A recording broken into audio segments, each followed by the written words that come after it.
make their head drop.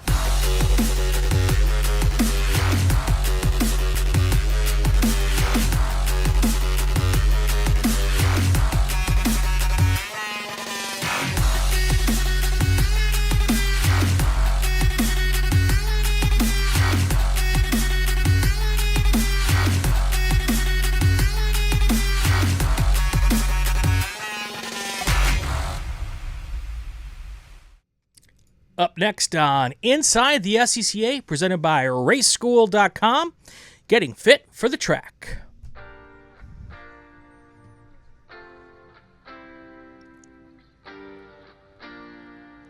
On this episode of Inside the SCCA, our guest is Amy Mills. She is an STL Mazda driver, and she is joining us tonight for episode, I think it's 186. This is the game we play, Amy, is guess the episode number. We've had so many, and I do so many different shows that I tend to forget which show I'm on, which episode I'm on. I've actually called the one show the wrong name. I've done it all. But so the running joke is I don't know what episode I'm on. I think it's 186. Okay, that's impressive. Just back from the Runoffs. And we had the placeholder show, Amy, which is the show I do before the Runoffs, so that when I get home and I can't see straight, I don't have to do one that week. So this is the first show after that show. Welcome, and welcome to our show. Great, thanks for having me. It is great to have you here. You and I have been trying to do this for, 3 months now? A while, yeah. Life has been busy and a bit chaotic, to be honest, but you're catching me at a good time. I don't try to plan too many things right after the Runoffs, right. So... yeah, just trying to get back to normal. Absolutely, absolutely. So we start every show with the exact same question, especially if you're a first-time guest. So here it comes. How did you get mixed up in this crazy sport that we love? Right, I know. Yeah, if you had known me, I don't know, 30 years ago, it would not seem likely. But so mainly through my husband. So okay. My husband, Whit Gregg, who also races. Many of you know him. Yep. He's a great guy. He used to race with SCCA back in the 70s. And he did Formula Ford and had a great time. And he's also a big Corvette guy. So I kind of knew he was a car guy and, because of the Corvette fascination that he had. And he started by, just kind of talking to me about racing. And I remember this was before we even started dating. I told him that I thought racing cars was kind of dumb and I didn't get it. And I know it's really funny. And then, so then he started introducing me to Formula One. And so he got me to watch Formula One and I was like, okay, this is pretty cool. And we went and saw a race in Monaco. Yep. And I was like, okay, this is really cool. So he didn't just take you to a Formula One race. Right. He took you to Monaco. To get me interested in racing. Of course. Yes. No, not too many guys would do that. That's a power move. It worked. And I thought that was super cool. And so then fast forward maybe, 15 years, well, maybe not that long, 12, 15 years. We lived in New York City at the time. I lived there for quite a long time and Whit lived there for most of his life. And we had a Corvette and we parked our car in the garage and there was a Lotus next to us. And one day we came to our car and there was a note on it and it said, hey, you're car people. Do you want to come to a party? And so to make a long story short, we went to their party. We didn't even know these people. They literally left a note on our car. And it's funny. And so it turns out they did track days. And so Whit went and did a track day with them. And I was just like, whatever, I don't care. And finally I said, I kind of want to see what this is all about and I'll just go and check it out. And, and so I got in the car in the beginner group and the guy was like, okay, we're going to, accelerate onto the track. And I just floored it and took off. And, and I realized I really like driving fast. And so it all started with DE days. And so we did that for a season. And I loved it. And so we had some friends who were getting a spec Miata and they were going to go racing. And I said, oh, we should do that too. Yeah. And so he kind of knew what we were getting into and I had no clue, right? How addictive it is and how, whatever. It's, you can kind of go down the rabbit hole with it. But that's how I got into it. Nice. So where in New York City did you live? Because I lived in, my wife and I, right after we got married, Bay Ridge, Brooklyn.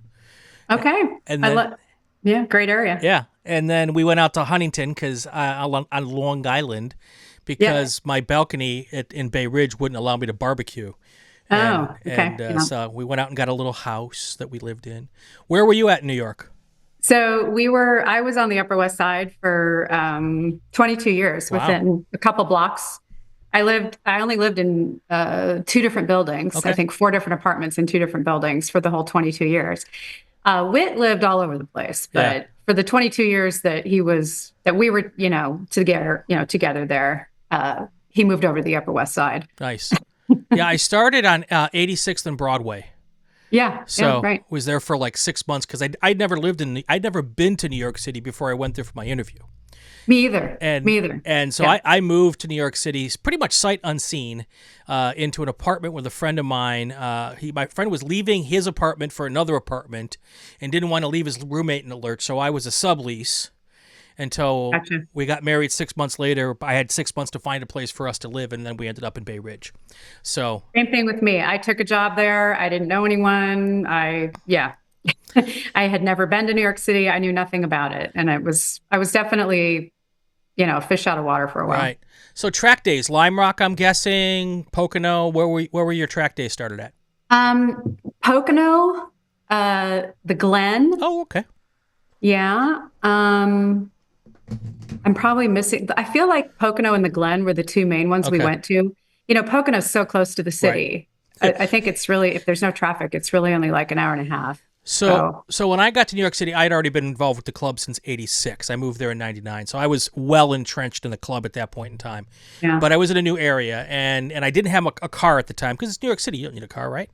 Right. Until I found out that you can't get anywhere outside of New York City without a car, and renting a car for a weekend is extraordinarily expensive. Right. So, but my first race was to work was going to be at Pocono, and rented the car, did the whole spiel, got to Pocono, and I sat there for 5.5 hours in a fog delay. We had one session. I'd spent all of this money. And I'm like, well, 2 things. Pocono's not probably the place to go when you're spending a lot of money to get there, and I need my truck. So our plan was to sell my truck in Atlanta and not bring it up, and then that changed. We brought the truck up so I could get to the racetrack. So how long after track days did you get into actual wheel to wheel? Well, like the next year. So then. And I had been finishing up a master's at that point. So I wasn't really working at the time. So that's a whole nother story, but I was finishing a master's at NYU. And so my time was somewhat flexible once I finished. Right. And so that following spring, we went to skip barber school at Laguna Seca. And what's kind of funny is we actually did the Skippy school in formula cars. Okay. With gearboxes that were just terrible, and I didn't know what I was doing. And I mean, it was kind of hilarious, but it was still just a school, and there was no real wheel-to-wheel racing. And so, but they gave me my racing license. I mean, we practiced starts, and Whit was skunking everyone at the start, because he had raced in the past, and it was fun. It was fun. And so my first race was, I believe, in New Hampshire. Okay. And I think what I did is I actually went to another school in New Hampshire with the New England region. Okay. And they run a fabulous school. I got to say, huge kudos to them. They run a fabulous school, and I think I did it twice. I did it the following year as well. Right. But I really learned a lot in that school, and that's a fun little track. Yeah. Yeah. And at this point, you're hooked, right? I mean, like hooked. Yeah. Every time I think about racing, then I think about life without it. When I think about stopping racing, right. I'm like, oh, but if I stop, then there's no racing. Right. So yeah. I mean, we're pretty hooked. Yeah. So yeah. And how long into it are you now? I mean, how many years down the road? 16 years. Wow. Well, that's the other funny thing is, I'm racing against all these young grasshoppers that are, 15, 16 years old. I started when I was 38. Yeah. So, I'm 54 now. So, I was late to the game. I think I should have been doing racing cars. Yep. when I was younger, and I did ballet when I was in high school. You know, I should have been in the race car. Nothing wrong with that. Nothing wrong with that. Right. We all find it in different ways and at different times. 54 is a perfect age. That's I've not driven wheel to wheel in a long time, and I stopped my driving exploits to start a production company, and we had a family and all this other stuff, and now I'm starting to get myself back into things. Right. And I understand. Right. I think we're going to go back. And by the way, every time I say this, I have no inside knowledge. I talk with the people at National all the time. I ask them every time I get a chance, and they will not tell me. But I believe that we're going to go back to Indianapolis for the runoffs. Probably maybe not this next time, but in the next couple of years. Yeah. And I grew up in the Midwest, dreaming of the Indianapolis Motor Speedway, knowing that I could never race there because the only race at Indianapolis was the Indianapolis 500.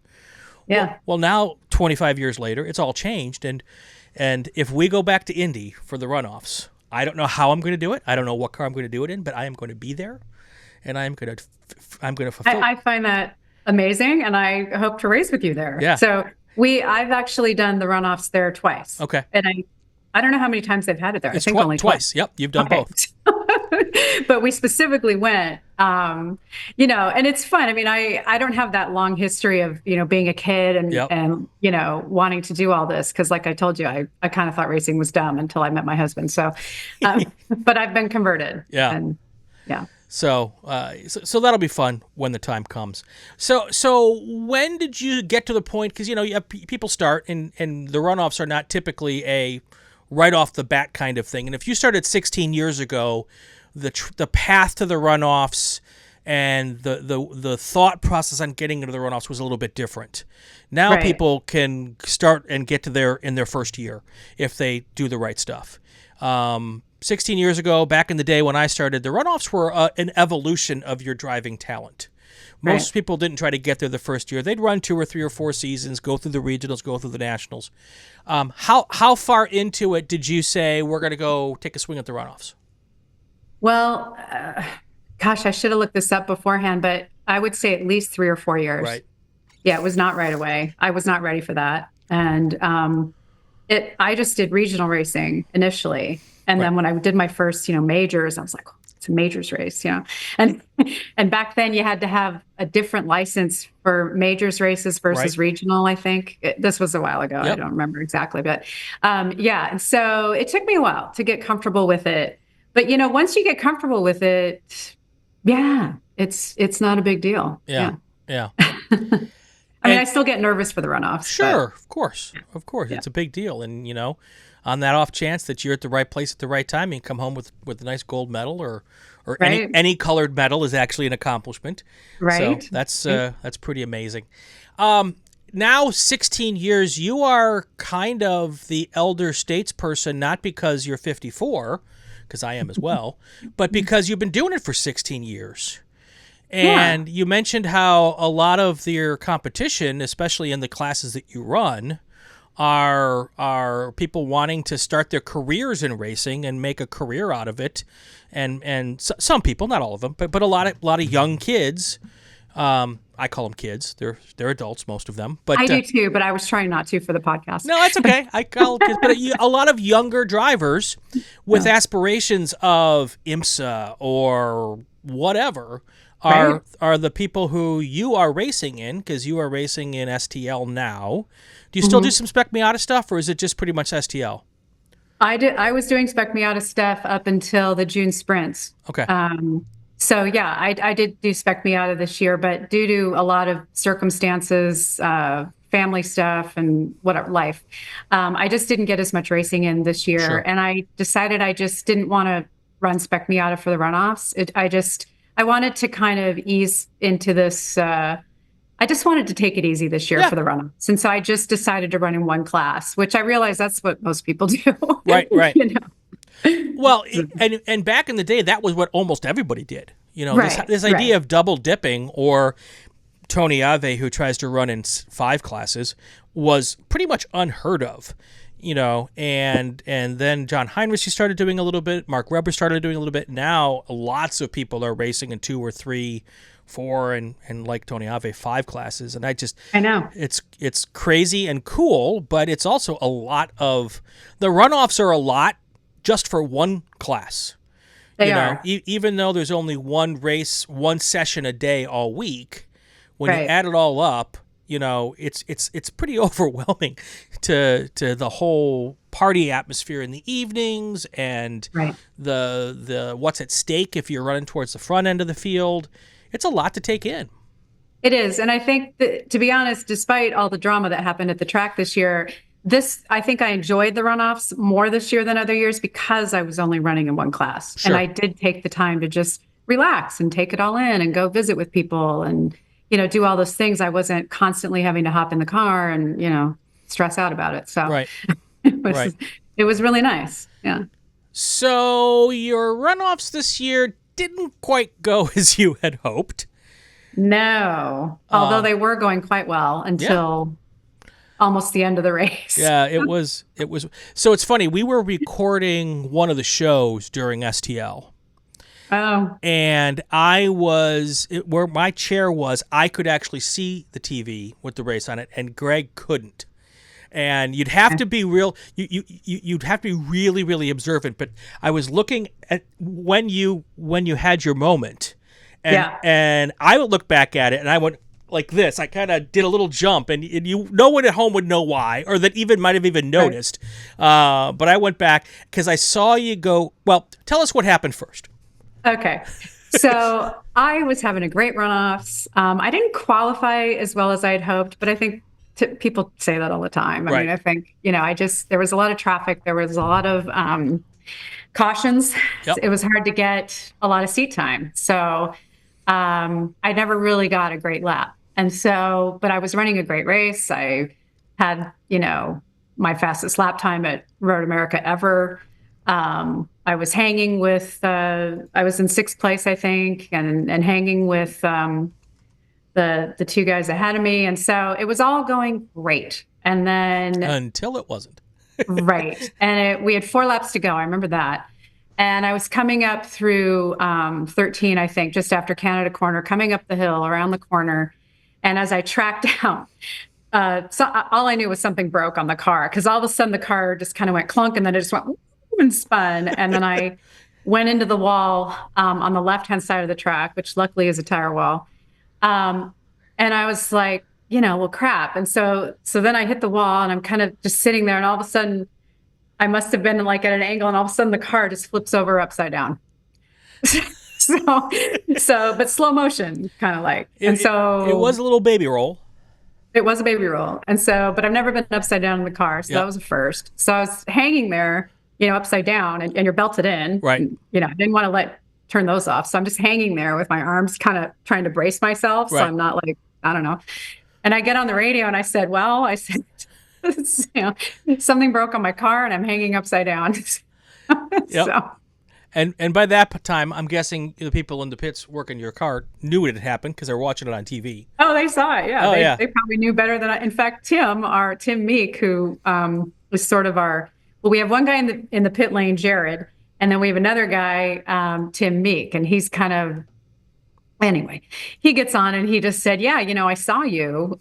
He goes, it looks like a right rear hub failed, or, he knew right away that it was something in the right rear, just from the angle of what the car did. So, yeah. Yeah. So the car, you didn't get hit then, right? So the car just broke. It was a right rear upper control arm. Okay. Broke. Okay. Yeah. I mean, that is a very rough track. It's very bumpy, as you know, and well, and it's bumpy, and all of the fast corners are right-handers, except for turn 1. Right. And turn 14, you're kind of slowed down a little bit before you get to 14. But there's a lot of hard right-hand turns to put some pressure on that right rear corner. So I get that completely. So, so you're upside down. Yeah. Did you make the fatal mistake upside down? Because half the people do and half the people don't. You mean of releasing your seatbelt? No, I just hung there. And I waited for the people to come over, the corner workers. Right. They were great. And I said, I'm totally fine. I said it was a slow rollover, but what do I do now? And I said, should I unclip? Do you want to flip the car up first? Yeah. There was some discussion about that. And so, and we all decided that maybe I should unclip and crawl out. I said, okay, well, can you kind of hold on to my stomach or something so I don't go flying into the. And so I let go, and it really wasn't as dramatic as I was expecting because there's not that far to go. And move the steering wheel, got all that out of the way, and then I had to very awkwardly crawl out, like one leg for upside down. Yeah, there's no graceful way. It was not graceful at all. In fact, I haven't watched the TV coverage yet. So I don't think they showed it on the TV of you crawling out. Right. So they showed me when I got out, and I went like this to the crowd, that I'm okay. Yeah. So. I haven't gotten to your race yet in my watching of the so Runoffs. That was a first. That's awesome. That's never happened before. But yeah, I've gotten to the window of several cars that have rolled over, and I kind of bend down to talk, and several times I've got whatever you do. And then before I get to don't unhook your belts, they pop the belts because they want to get out and slam their head on the roof of the car because when the belts release you, all of your body weight goes to the roof. 100%. And that's got to hurt almost sometimes more than the impact because there's nothing to protect your head. I was kind of planning for it, and so very cool. It was fine. Yeah. How's the car? Well, it's a little beat up. That's a rental that I get from Flat Out Motorsports. Okay. And I really love that car. There's been talk about maybe building my own STL car, so we'll see. But yeah, it's 100% fixable. They just, it's mainly just a little bit of body work. I mean, the top wasn't even hardly damaged from going upside down. Yeah. So, yeah. I got lucky. It was not a hard hit. It was okay. And did the tire wall do its job on the initial hit? Oh yeah, Good. It was fine. Good. I think I have a tiny little bruise on my knee, and that's it from the whole thing. Yeah. All things considered, that's a win. I agree. It was not bad. That's good. Let's do this. I think it's so. When I asked you initially to do this, I started this little Facebook challenge about getting out there and trying to, and I failed miserably the last month, by the way. It's time for me to get back on the horse here. But the idea of the Facebook challenge was it's my belief that, because I've seen some friends of mine who are well into their 80s, who are fit as a fiddle and would walk miles around me. And the reason they is because they do something physical almost every day. Yes. And it might not be running marathons. It might just be riding a bike or walking. And then I have other friends of mine who are of an advanced age and don't do that. And maybe their fitness level isn't so good. So it is my belief that if we can move a little every day, it will help us live longer and healthier. So I started this 30 for life thing where I challenged people to give 30 minutes of some sort of cardio type exercise every day for the rest of their lives. And you jumped right in with me, and you've actually been a rock star much more than I have been. But we're going to talk some fitness and fitness in how it relates to motorsports. So let me do this. Let me thank some people who are part of this process. And then when I come back, we're going to dive deep into this, and I think it'll be a fun conversation. So stay with me here, folks. We're going to thank all of the people up, I guess it would be on this corner over here that you see. And we are going to start with the good people at the raceschool.com. They are a presenting sponsor here for Inside the SCCA. They are fantastic folks. They put on a great race school. If you heard Amy talk about the Skippy School, they do a very, very similar thing out here. It is they're based at both Buttonwillow and Willow Springs. Everything from an SCCA licensing school where you show up, you do your school. If you pass, they give you an SCCA license. They also have defensive driving schools, high-performance driving schools, a great school that if your kid just got their driver's license and you'd like to see them get to their 20th birthday, you take them to that school, and hopefully that will help them make smarter decisions. All of that cool stuff, you can check them out at raceschool.com. Solo Performance Specialists, Specialties. They are folks who have helped me in my my very, very meager and not very successful solo program with all the little doodads for the Honda Fit. It's not their fault that the Fit is slow. It is the Fit's fault that the Fit is slow, and I will take that to my grave. But they are great people, and check out Dave and his folks, soloperformance.com. All of their stuff is in the show notes. Ray Esports, the official sim racing league of Inside the SCCA. Those are the folks I sim race with. Why? Because most of the people who race with Stevie Ray are SCCA racers, and they treat the sim racing kind of like you're on the racetrack, so they're not just running you over for the case of running you over, which is really frustrating for a lot of people in sim racing. Love those guys. They've got the weekday stuff on Tuesday nights and the weekend warrior stuff, which is the stuff I do, but check them out. All of the people who help me do this, you can check out their information in the show notes. Now, back to the next fun part of the show, Amy. So there's two type of race car drivers out there. There's the ones who look like race car drivers should. They look fit. They look slender. And then there's the guys who look a little bit more like me, who you wonder how they get themselves into that race car. But you know, and there's always this age-old, those aren't athletes. Oh, I suspect you don't disagree with that. You don't agree with that. No, racing. Yeah. I often have to explain to people who don't race how physically challenging it actually is. Yeah.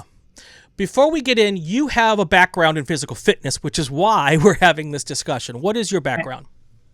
Well, okay. So I had a corporate career, which I left. And until I went back and did my master's in nutrition, I was a personal trainer for a while. Okay. And the reason that I got excited about nutrition and fitness was because my husband and I were running marathons. That was our hobby before we started racing cars. And so we ran for about 14 years, and our goal was to run a marathon on every continent. Nice. And we did 6 out of 7.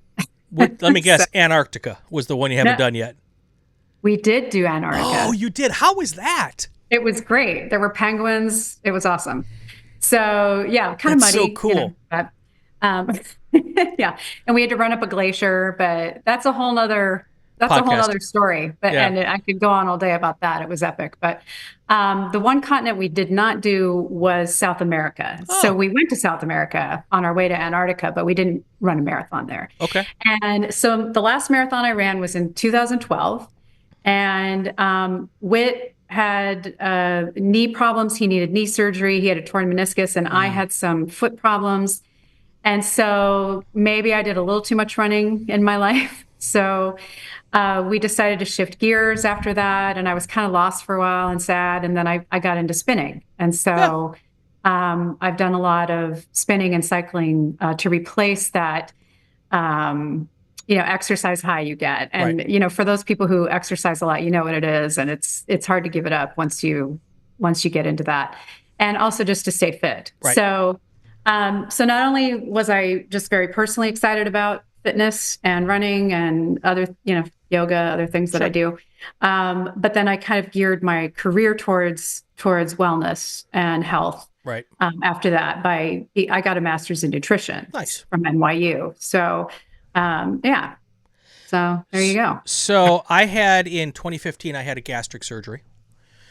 And kind of got into a whole fitness thing, and I've done some triathlons. Mm-hmm. I'm not a triathlete. I've done some triathlons. Me too. I was not those people are next level. And I was really self-conscious because I'm a big guy, and typically the people who do triathlons don't look like me. And I'm so glad you did it though. I was so amazed at the welcoming atmosphere of when I got there, and people were like giving me a pat on the back, asked me if I needed any questions answered. It was the coolest experience. And I love that. And yeah, there might have been people snickering in the background, but I certainly never saw it. And honestly, I didn't give a crap. I really didn't care. And someone said to me, he goes, here's the, and I would love to know who they were so I could thank them for this. But they said, your goal is to complete, not compete. Right. And that has been something that's stuck in my head ever since. So, Right. so get out there, do it. It doesn't matter whether you come in first or last. My goal for that first triathlon, was to not finish last. Right. And I didn't finish last. I finished very close to last. Right. But it was cool. I've done a couple more since, and I want to go back to doing them again. But yeah. But fitness is so important for motorsports. Yes. So what is the type of fitness we need to drive cars fast? Right. That's a loaded question. I mean, Isn't it, I'm though? by no means a sports fitness person, but just from my personal experience, and especially being a woman in the sport, that's very male dominated, I think the number one thing for me that was a challenge at first was upper body strength. Because I think men just have more upper body strength than women do by, biology. So I do a lot of strength training, actually, but I also think the cardio helps you, especially in the longer races. We've done some enduros over the years, 13-hour enduros, where my husband and I, it was just us two drivers for the whole time. Wow. And we would alternate like every hour and a half. You get out, fuel the car up, and the next person gets in. And I would say that was right up there with running a marathon in terms of the fatigue level I was feeling. So you have to be fit to be able to do that. Yeah. And then I would also just say that my personal experience is that fitness helps you with every aspect of your life. Right. So, for example, you go into the grocery store and you have to carry some stuff, or you're getting on a plane, or, whatever. Just daily life is easier when you're more fit. And of course, it prolongs long-term health. Right. Yeah. How about cardio? How much does that play into the being able to? I mean, it's one thing to have the upper body strength, but if 45 people don't realize 45 minutes in a race car seems like it's like driving back and forth to work. It is nothing like that. No. I think the fact that my husband and I do work out so much, because I tend to do like close to an hour a day of just something, even if it's just walking. Right. But we've also over the years done a lot of more intense cardio work, and I think that it absolutely helps you in the car. In fact, I wear my Apple Watch in the car, and sometimes I turn on. I call it a session in the car, like a cardio workout. And I'm like, let's just see what my heart rate does.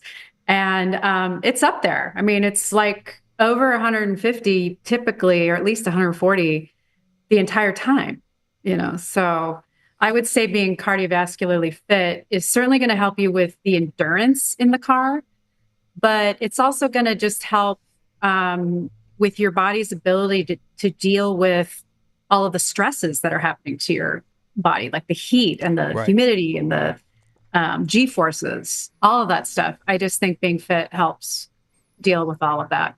150 beats per minute. I mean, I get to that when I'm on the bike in the first 10 minutes or so. And, I would not have thought, is it 150 steady state, or is that up and down when you were in the watch? Yeah, it goes up and down, but it kind of stays at a fairly high level. Like it goes a little lower on the straights when you can, when you can kind of relax. So, cardio is important, upper body strength. By the way, if anybody's ever wants to find a book, many, many, many years ago, Mark Martin put out a book on working out for motorsports. I have the book. I probably should pull it out so I could show it.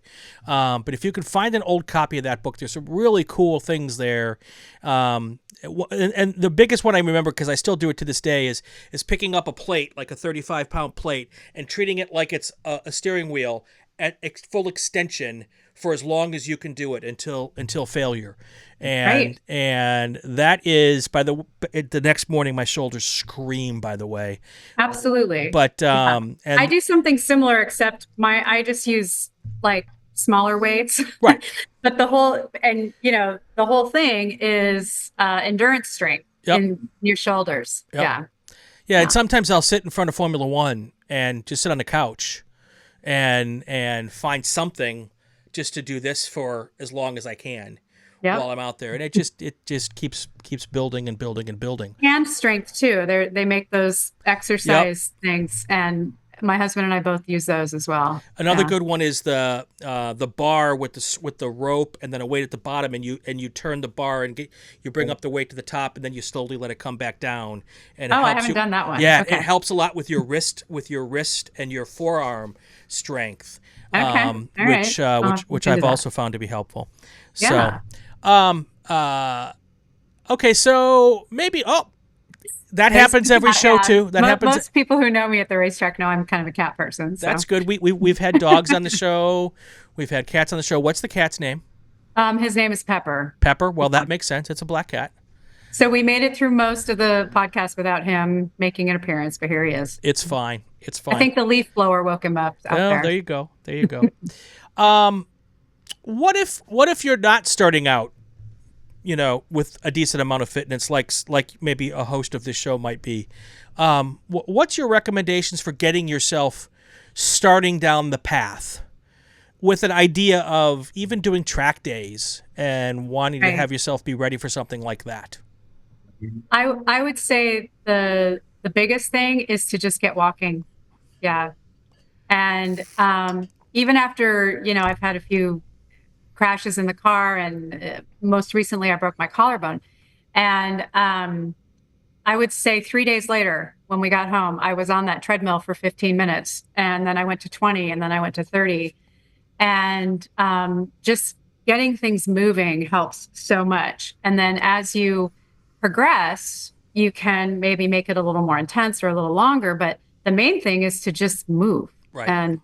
And I think it's hard in today's society. I think people have the best intentions, but life gets in the way, travel schedules, work schedules, and everything is so convenient. Everyone drives their car, and right. It's hard to get activity. And it was much easier actually when I lived in New York City. Yeah. Because you had to walk everywhere. Right. So I would say just get moving. And then the other thing is to not overwhelm yourself with, I should be here and I'm only here. Right.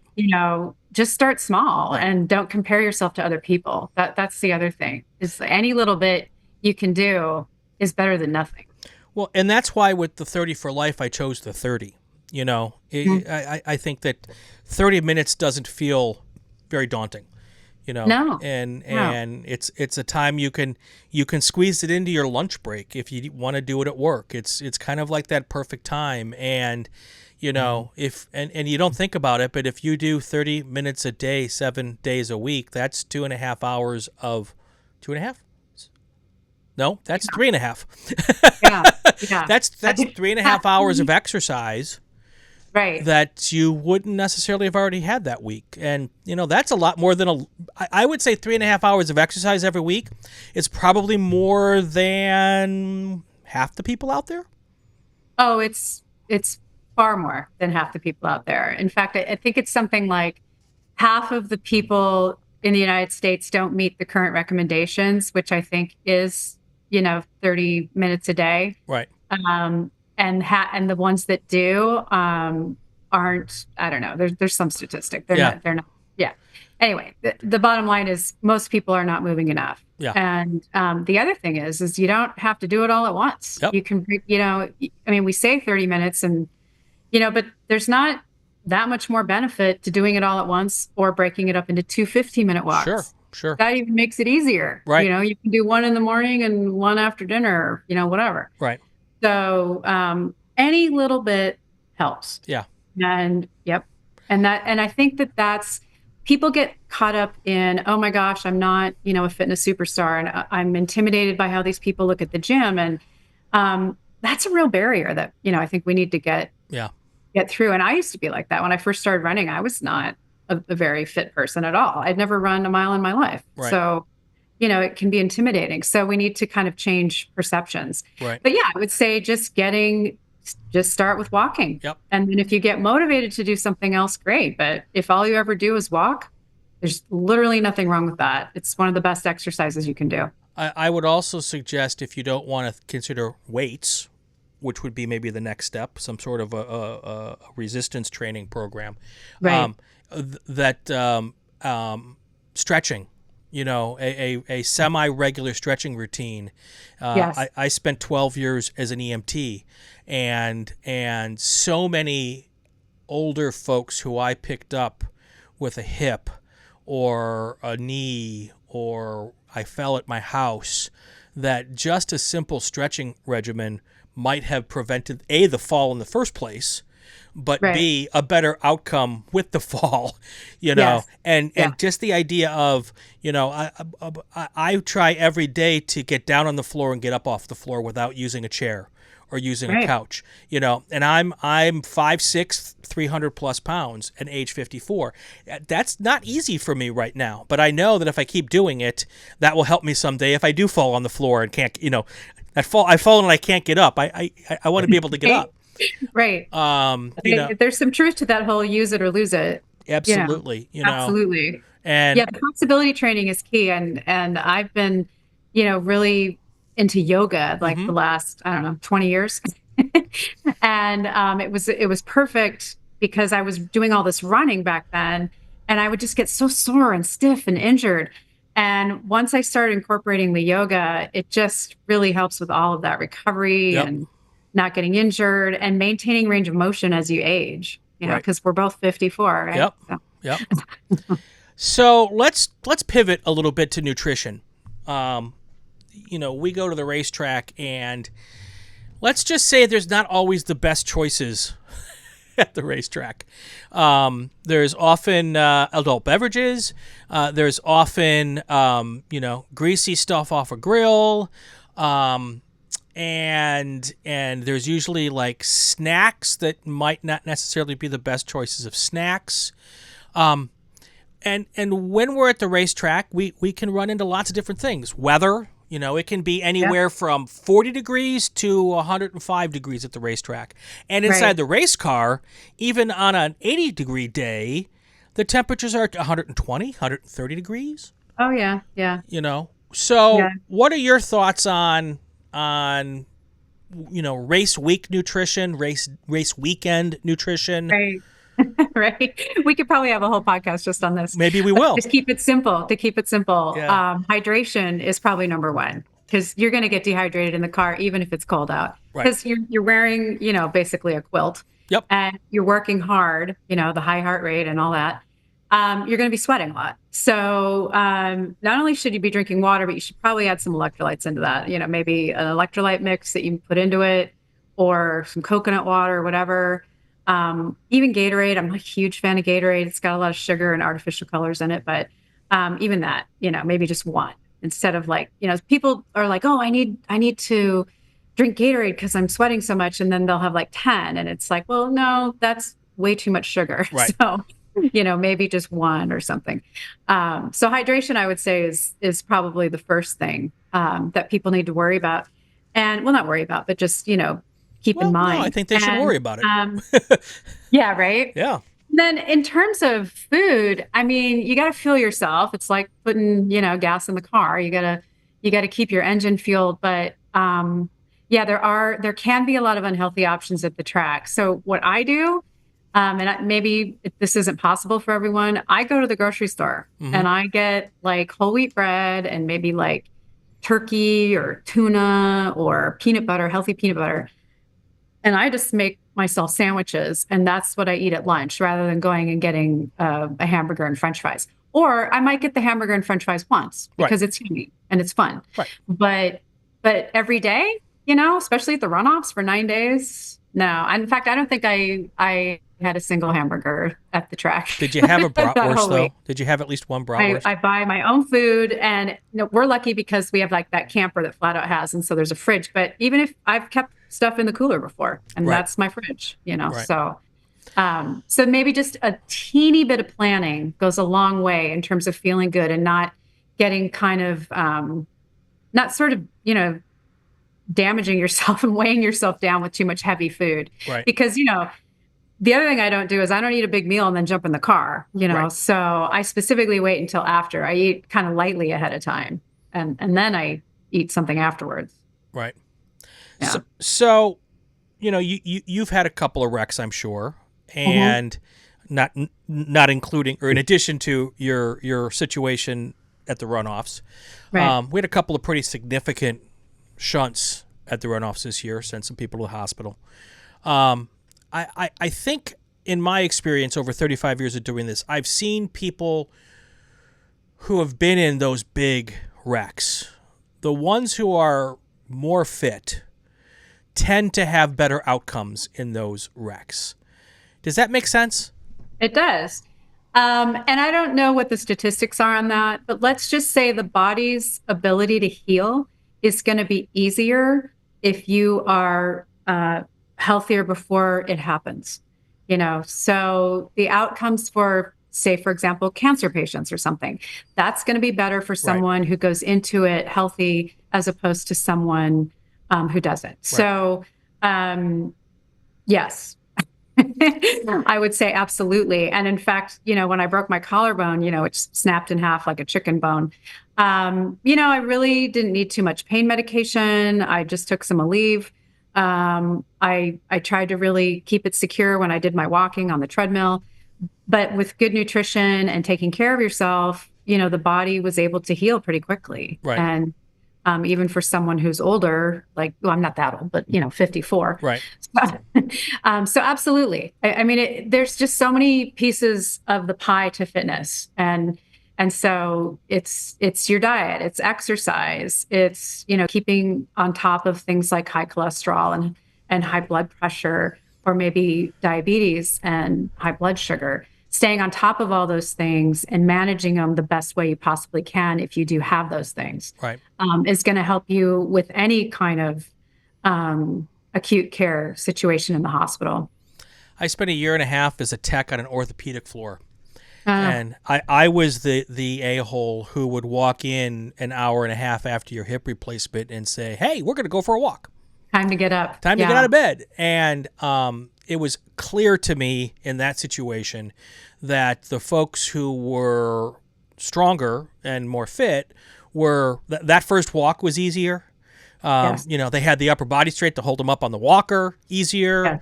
Yes. And they were just able to get moving. I get to see them for 2 days, maybe. Now that with insurance these days, they don't let you stay in the hospital very long. But even by the end of day 2, the folks who came in with a better level of fitness were walking out with a better level of early recovery. Right. So and I always, it was funny, people would come back for their checkup 6 months later and they'd walk up, they'd go, I hated you, but I love you now. Right. In the moment it sucks. There's no question. But I was able to observe just in an anecdotal way, because I didn't keep statistics or anything, but in the several hundred people I saw come through after a hip replacement or a knee replacement, those who were in better shape were walking out in better shape. 100%. 100%. Yeah. Yes. It just makes sense. It just makes sense. It applies to everything. Every single thing in your life can be improved by just taking care of yourself a little bit. Yeah. And you don't have to become like a weirdo. You don't have to live in an organic bubble of paranoia, as I used to call it when I taught. You just have to be mindful and plan, do a little bit of planning. That's really all it takes. Yeah. Yeah. And again, I am certainly no person to be judging or preaching. I am not an Adonis. I'm not going to be making any fitness videos anytime soon. But I think that just doing anything on a regular basis will help you down the road. 100%. And I think the biggest misconception with a lot of people is they think, if to be fit and healthy, I have to look like this. Right. No. And we saw it when we used to run marathons. And we would see these people who were very overweight or moderately overweight. And sometimes they would just kick my butt at the running. I mean, just someone's size does not indicate their level of health. Right. You really don't know. Yeah. Yeah. I mean, my doctor has said to me on several occasions that I am the fittest fat guy he's ever seen.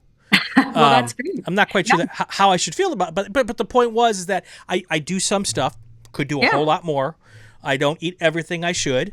Could do better with that. But I'm trying, and I'm hoping that I'll be around for another 50 years to to tick people off on a podcast, or maybe Right. make a kid behind me on the racetrack wonder why he can't drive around me.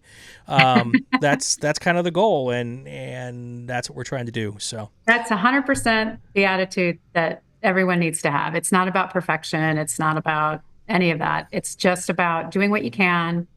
And any little bit is better than nothing. right. Yeah. As I'm a Packers fan and a devotee of Mr. Lombardi. And one of my favorite Lombardi sayings is that we strive for perfection knowing that we're never going to achieve it. But on our way to trying to get to perfection, we might bounce into excellence. Right. And that's kind of along the complete, don't compete mantra as well. Get out there, do it, try to have fun doing it, and something is better than nothing. So, Yes. Amy, thank you so much. It has just been a pleasure. I'm glad that we finally found the time to do it. I am too. This was fun. Yeah. Thank you for inviting me. And this is the time where I'm sure there are lots of people who help you get to the racetrack and folks who might be sponsors. This is your shot to give out the thank yous. And don't forget Whit. Oh, yeah. I mean, everyone forgets their spouse. Yeah. Oh, yeah. My spouse is my biggest fan, my biggest supporter. Whit, he's awesome. And of course, Flat Out Motorsports, they're amazing. We've been with them for 16 years. And to be honest, we've never been tempted to go with anyone else because we've just had such superb trackside service from them. Nick is a great coach. And on top of all that, they're great friends. So, so I would say the two biggest supporters are my husband and Flat Out Motorsports with my racing endeavors. Yeah. Very cool. Very cool. All right. Are you going to head to Sebring this year at the start of the year for the winter fun? I am. In fact, I just booked my hotel today. Nice. Because that thing sells out. Yeah. It does. So I saw the schedule was posted and I thought, I'm going to book my hotel. So, just in case. All right. Well, and also I should mention that Amy was one of our Women on Track award winners at the Runoffs last year. And maybe, was it both years? 2 years in a row. 2 years in a row. Fact, this is the first year that I did not finish in second place behind Danny in the Hoosier Super Tour nationally. So I was kind of bummed about that. But like I said, I just had stuff going on this year and I wasn't able to race as much as I would have hoped. So so, hopefully I'll get back up there again. That'll be fun. Fun. Yeah. All right. That is going to do it for another episode of Inside the SCCA. If you like what you heard, please subscribe to the podcast channel. That would be the Racing Network on YouTube and the RacingWire Podcast Network. Also, it would be good if you leave a comment, especially if it's a good one. If it's a bad one, leave it on someone else's page. Follow us on social media to find out who and what our guests are going to be. It's Race Announcer Brian on Twitter. It's at Race Announcer. I never remember that part.